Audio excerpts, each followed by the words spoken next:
Une table ronde a été organisée le samedi 23 octobre 2021 à l'occasion de la Journée des Nations Unies célébrée chaque 24 octobre, jour anniversaire de l'entrée en vigueur de la Charte de l'ONU en 1945.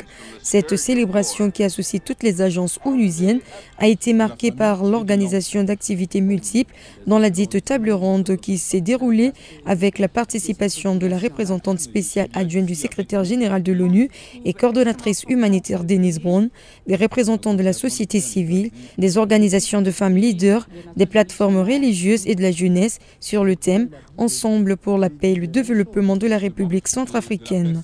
Lors des échanges, Denise Brown a évoqué les sujets qui préoccupent la MINUSCA dans le cas des enfants soldats et le renforcement de la lutte contre la violence basée sur le genre. À cet effet, selon Denise Brown, l'ONU a injecté 4 millions de dollars pour apporter une assistance aux victimes avec la collaboration du gouvernement. Le conflit et l'instabilité sont l'ennemi de l'avenir des jeunes en RCA.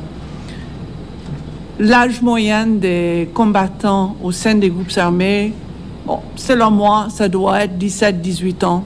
Je ne sais pas s'il y a des études qui ont été faites, mais c'est très jeune. Leur avenir, l'avenir des jeunes et l'avenir de votre pays.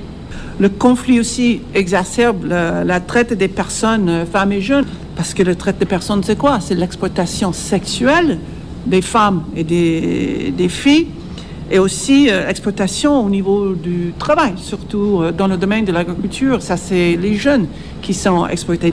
Mais honnêtement, sans un investissement du secteur privé, il y a toujours un manque d'emploi pour les jeunes et donc des groupes armés qui vont venir les chercher. Donc, le secteur privé a besoin de la paix et de la stabilité pour faire des investissements. Et c'est tout à fait correct de dire que les Nations Unies ne vont pas couvrir tous les besoins. Ce n'est pas notre rôle.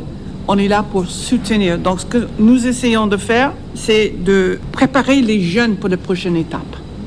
La formation, le renforcement des capacités. Cette table ronde a été suivie de l'organisation d'une conférence débat à l'intention de jeunes étudiants sur leur participation dans le processus de la consolidation de la paix en République centrafricaine et de mieux faire connaître la contribution des Nations Unies pour le relèvement du pays. Nous avons invité nos collègues du système des Nations Unies à travers les agences et la MINUSCA est venue montrer la Charte des Nations Unies pour que les étudiants puissent s'imprégner de cette charte et connaître leur tâche aussi dans l'exercice du travail des Nations Unies.